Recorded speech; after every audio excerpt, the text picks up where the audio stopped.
Hello students, मैं पवन कुमार और आप देख रहे हैं आपका अपना यूट्यूब चैनल लिक्सो स्टडी। आज हमारा टॉपिक रहेगा युग्मक जनन या गेमेटोजेनेसिस। युग्मक जनन या गेमेटोजेनेसिस,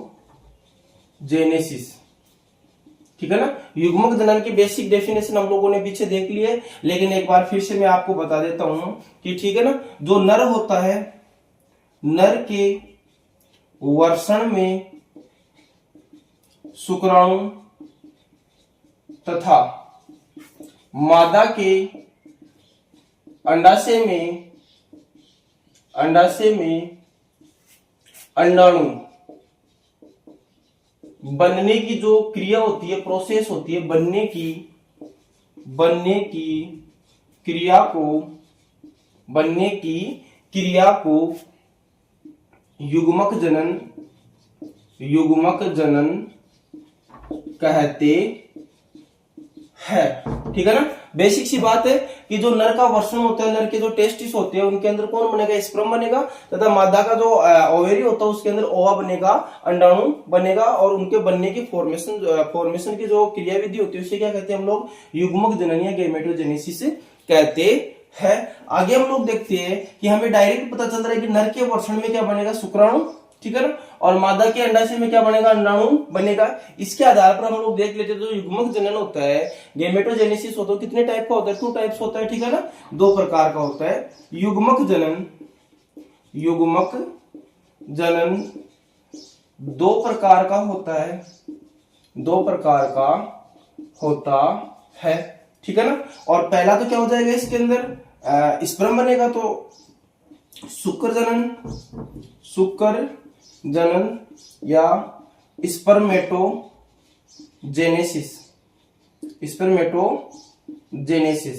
ये हो जाएगा, ठीक है ना भाई। शुक्राणु बनने की क्रियाविधि क्या हो जाएगी? शुक्र जनन या स्पर्मेटोजेनेसिस हो जाएगी।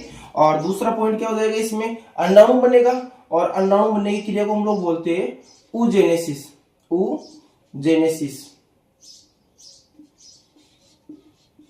या अंडाणु जनन या अंडाणु निर्माण या ऊजेनेसिस, ठीक है ना, इंग्लिश में हो गया डायरेक्ट ही। आगे देखते हैं, एक बार देख लो कि युग्मक जनन किसे कहते हैं? नर के वर्षण में शुक्राणु तथा मादा के अंडाशय में अंडाणु बनने की क्रिया को युग्मक जनन कहते हैं। युग्मक जनन सामान्यतः 2 प्रकार का होता है। एक तो होता है शुक्र जनन, दूसरा होता है ऊजेनेसिस या अंड जनन। हिंदी में क्या बोल देंगे इसको? अंड जनन, ठीक है ना। आई होप सभी बच्चों को ये समझ में आ रहा होगा कि जो गेमेटोजेनेसिस होता है, युग्मक जनन होता है, कितने प्रकार का होता है? 2 प्रकार का होता है। एक तो शुक्र जनन, दूसरा अंड जनन होता है। अब हम लोग सबसे पहले बात कर लेते हैं किसकी? शुक्र जनन की बातें कर लेते हैं।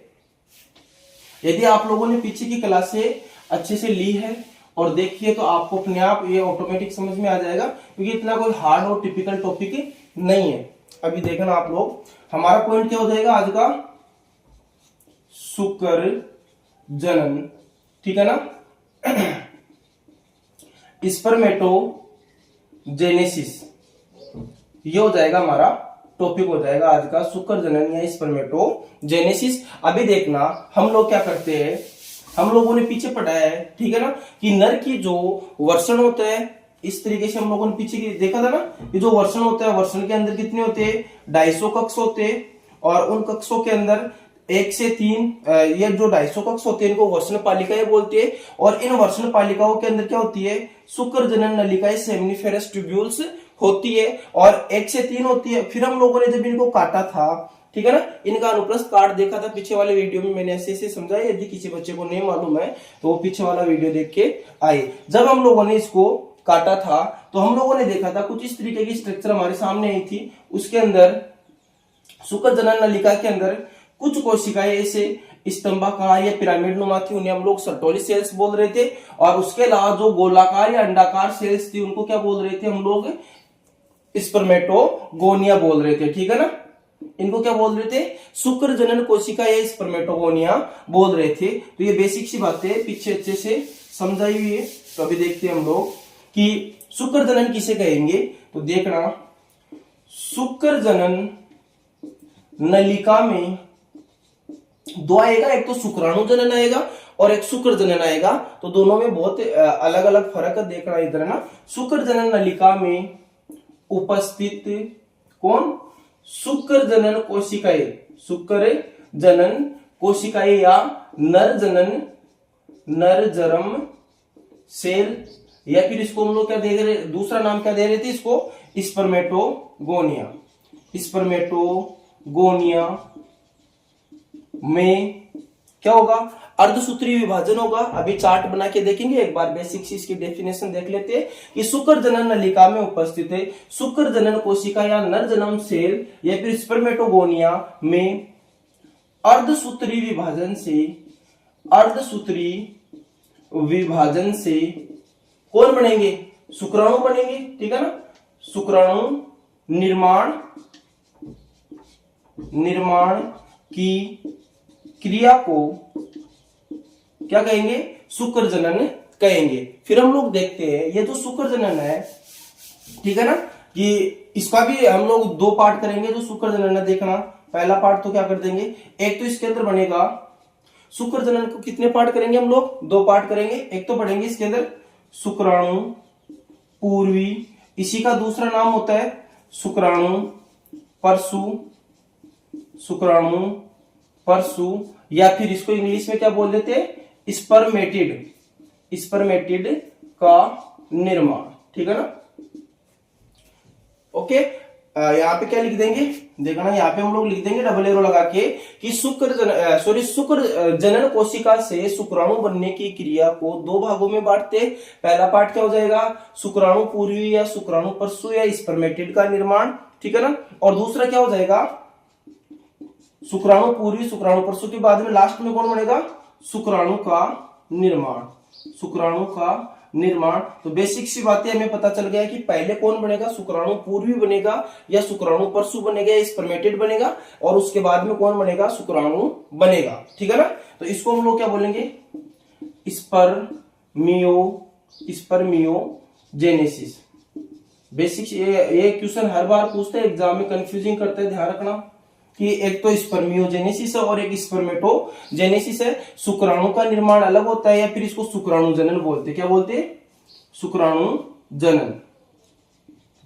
तो ये कंफ्यूज करने वाला क्वेश्चन है, एग्जाम में हर बार इनमें से एक क्वेश्चन आता रहता है। इस बार जैसे बोर्ड में पूछा था 2024 की, जो ये अपनी 2025 वाली बीएससी आरबीएससी की जो बोर्ड की एग्जाम थी बायोलॉजी की, उसमें इसके बारे में पूछा था कि शुक्राणु जनन या स्पर्मियोजेनेसिस किसे कहते हैं। ये वाला नहीं पूछा था, ध्यान रखना। तो दोनों की अलग अलग डेफिनेशन है। इसकी डेफिनेशन हमने यहाँ पर देख ली और इसकी हम लोग अभी आगे बात करने वाले हैं। अभी देखना, तो पहला पॉइंट हमारा क्या हो जाएगा?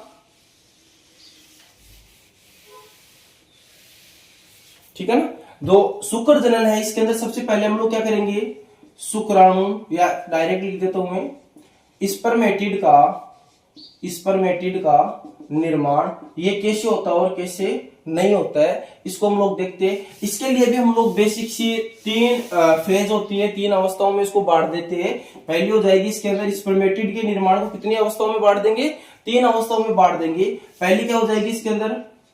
गुणन प्रावस्था, ठीक है ना। दूसरी हो जाएगी इसके अंदर वर्धि प्रावस्था, अभी देखेंगे डायग्राम बना के, वहां पर पता चल जाएगा सबका।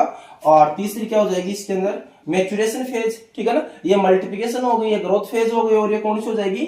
परिपक्वन या maturation phase. Okay, I hope सभी बच्चे यहां तक समझ पा रहे हैं, और यदि थोड़ा कम समझ में आए तो पीछे से रिवाइज कर लेना, आपको समझ में आ जाएगा। अभी इसका डायग्राम बना के हम लोग देखते हैं। सबसे पहले हम क्या करेंगे? स्पर्मेटिड का निर्माण करेंगे, और उसके बाद में किसका निर्माण करेंगे? शुक्राणु का निर्माण करेंगे। तो देखना, बेसिक सा पॉइंट है। हम लोगों ने शुक्र जनन नलिका का काट देखा था, कुछ इस तरीके से होता है, इस तरीके का बनाया था हम लोगों ने, और उसके साइड में इस तरीके वाली जो स्तंभाकार है पिरामिड कोशिकाएं थी, पिरामिड नुमा कोशिकाएं थी, उनको कौन सी सेल्स बोल रहे थे हम लोग? सर्टोली सेल्स बोल रहे थे।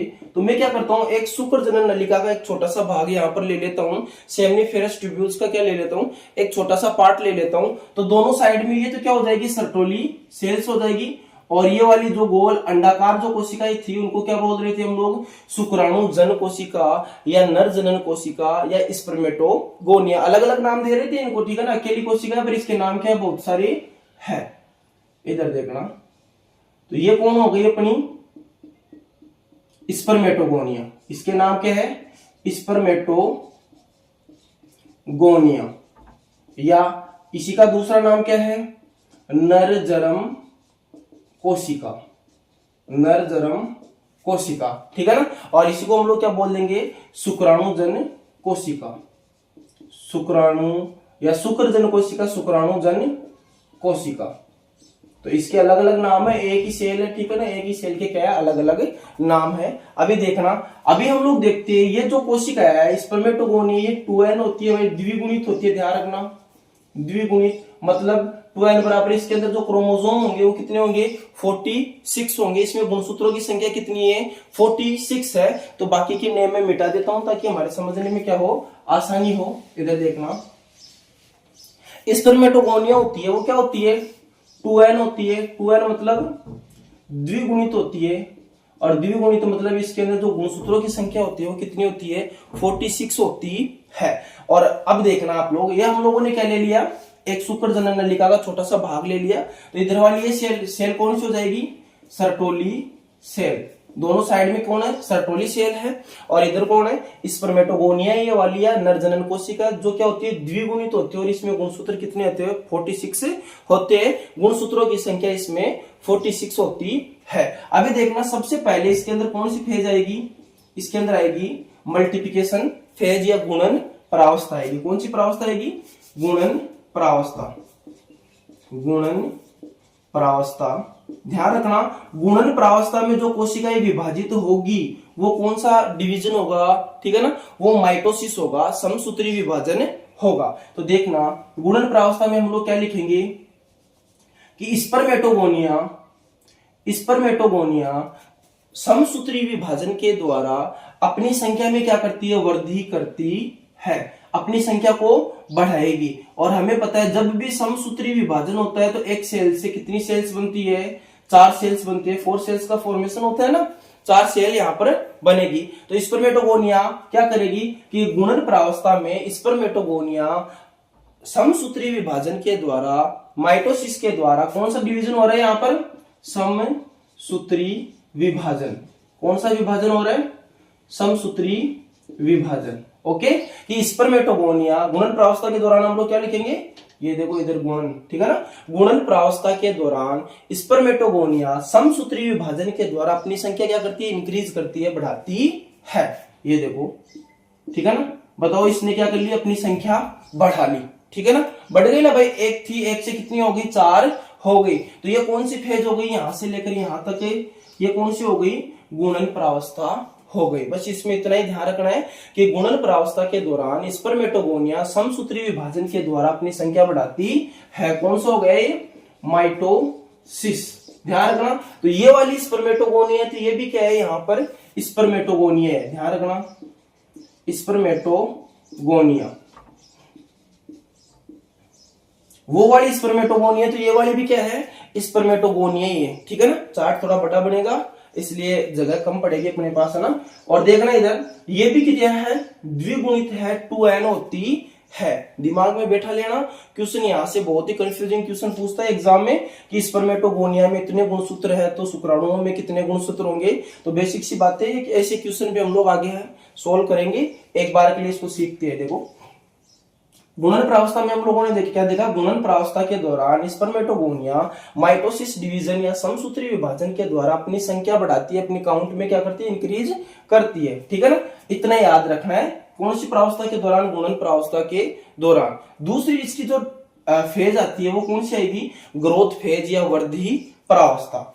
देखना, इधर मैं लिख दूंगा। अब इसमें होगा क्या? वृद्धि प्रावस्था में जो थोड़ा छोटा बनाते हैं ताकि अपने पास आगे की जगह भी बची रहे, ठीक है ना। हमें पता है कि जब भी कोई कोशिका डिवीजन करती है, विभाजन करती है, तो अपने आकार और आमाप में क्या करती है? वृद्धि करती है। अभी तक यहाँ पर केवल समसूत्री विभाजन हुआ है, मियोसिस नहीं हुआ है, अर्धसूत्री विभाजन नहीं हुआ है। तो जितने गुणसूत्र ऊपर थे 46, तो यहाँ पर भी गुणसूत्रों की संख्या कितनी है? 46 ही है। इसके बाद में गुणन प्रावस्था के बाद में अभी अपनी आएगी वृद्धि प्रावस्था, ग्रोथ फेज आएगी। और ग्रोथ फेज में डायरेक्ट देखो अपने शब्द में इसका मीन्स निकल जाता है ना, अर्थ निकलता है। शब्द क्या बोल रहा है कि ग्रोथ फेज वृद्धि प्रावस्था, तो इसमें क्या करेगी, एक स्पर्मेटोगोनिया क्या करेगी, वृद्धि करेगी। जिन भी स्पर्मेटोगोनिया को क्या करना है, शुक्राणुओं का निर्माण करना, वो क्या करेगी, अपने आकार और आमाप को बढ़ाती है। तो यहां पर ये कौन सी फेज आ गई इसकी, वृद्धि प्रावस्था, ठीक है ना, वृद्धि प्रावस्था। कोई दिक्कत है क्या? और वृद्धि प्रावस्था के अंदर कोई भी सेल क्या करती है, अपना आकार व आमाप बढ़ाती है। इतना याद रखना है, इससे ज्यादा कुछ भी याद नहीं करना है कि वृद्धि प्रावस्था के दौरान स्पर्मेटोगोनिया अपने आकार और आमाप में वृद्धि करती है। और वृद्धि करेगी तो इसका नाम अब चेंज हो जाएगा। यहां पर ये स्पर्मेटोगोनिया थी, नर जनन कोशिका थी, ठीक है ना, लेकिन यहाँ पे इसका जो नाम है वो क्या हो जाएगा, चेंज हो जाएगा। देखने नेम में क्या चेंज आता है, तो यहां पर क्या होगा, इसको हम लोग बोलेंगे प्राथमिक शुक्र जनन कोशिका, प्राथमिक शुक्र जनन कोशिका या प्राइमरी स्पर्मेटोसाइट, ठीक है ना। अभी भी एक चीज आप ध्यान रखना, यहां पर अभी तक कौन सा डिवीजन हुआ है, माइटोसिस हुआ है, समसूत्री विभाजन हुआ है। अर्धसूत्री विभाजन की हम लोगों ने बात नहीं की है। तो जो आपकी प्राथमिक शुक्र जनन कोशिका होती है या प्राइमरी स्पर्मेटोसाइट होती है, मैं लिख देता हूं, इंग्लिश में क्या बोलते हैं इसको, प्राइमरी स्पर्मेटोसाइट, ठीक है ना।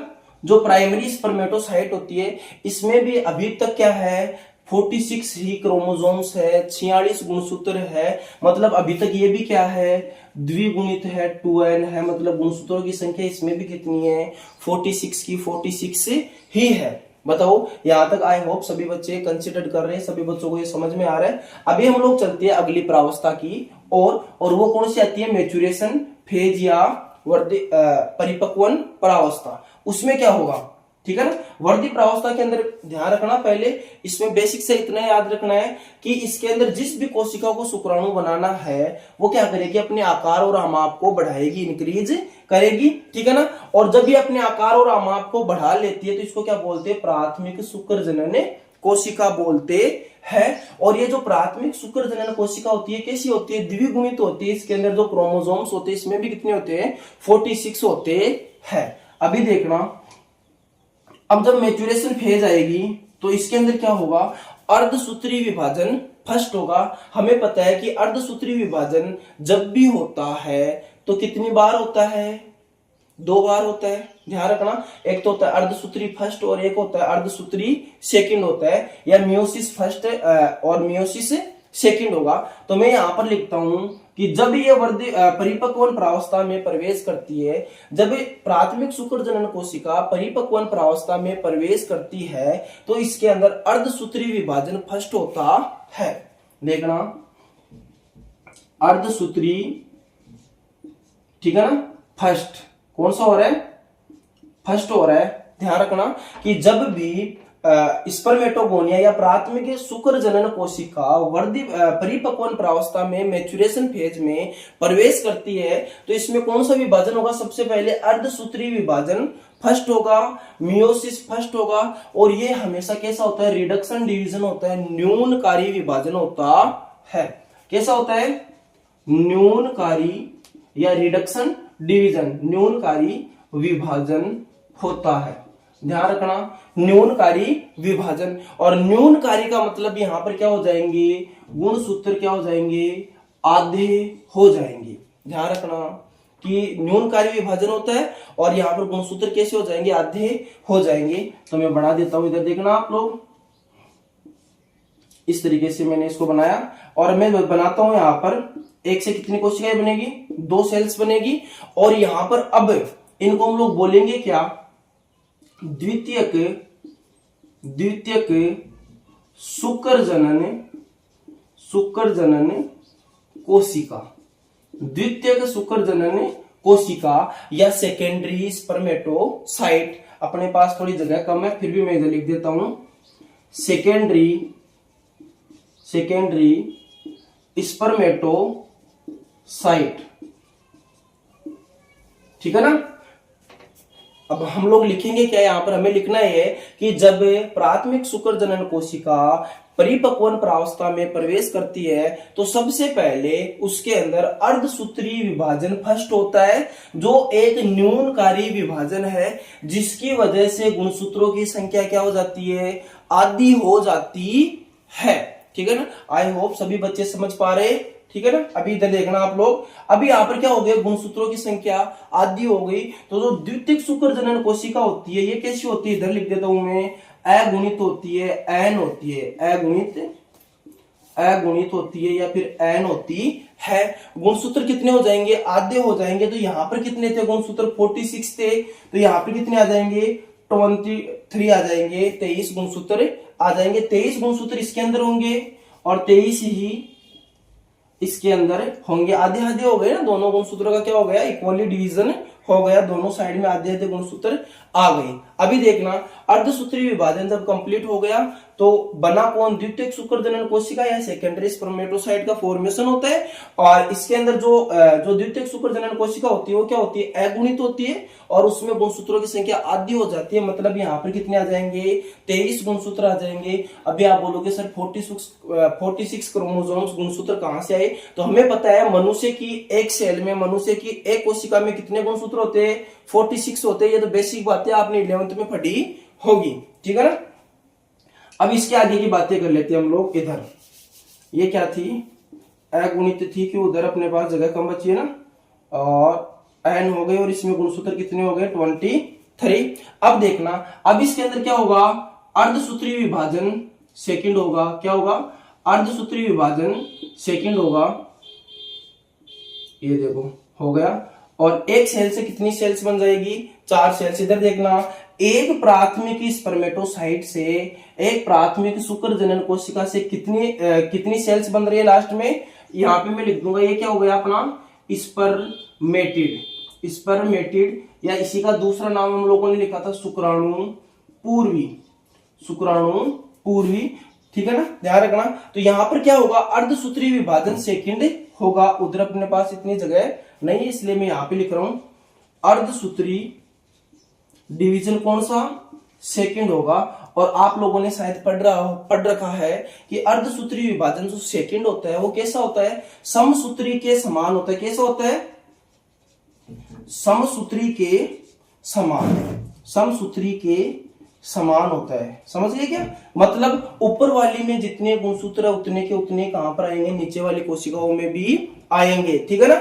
तो हम लोगों ने क्या देखा, सबसे पहले हम लोगों ने देखा कि जब अपनी जो प्राथमिक शुक्र जनन कोशिका है वो परिपक्वन प्रावस्था में प्रवेश करते हैं। यहाँ पे कौन सी फेज चल रही है, 3 नंबर फेज, परिपक्वन प्रावस्था, ठीक है ना। थ्योरी आप लिख लोगे शायद, जैसे मैं बोल रहा हूं वैसे कि जब प्राथमिक शुक्र जनन कोशिका परिपक्वन प्रावस्था में प्रवेश करती है तो उसमें अर्धसूत्री विभाजन फर्स्ट होता है। और अर्धसूत्री विभाजन फर्स्ट एक न्यूनकारी विभाजन है जो गुणसूत्रों की संख्या को आधा कर देता है। इस प्रकार 2 द्वितीयक शुक्र जनन कोशिकाओं का क्या होता है, निर्माण होता है। फिर आगे इसमें क्या होगा कि अब द्वितीयक शुक्र जनन कोशिका में या सेकेंडरी स्पर्मेटोसाइट में अर्धसूत्री विभाजन सेकंड होगा, और अर्धसूत्री विभाजन सेकंड समसूत्री के समान होता है। इसलिए इस जो नीचे जो कोशिकाएं बनती है, इसलिए बनने वाली कोशिकाओं में गुणसूत्र इनकी पैतृक कोशिका के समान ही होंगे।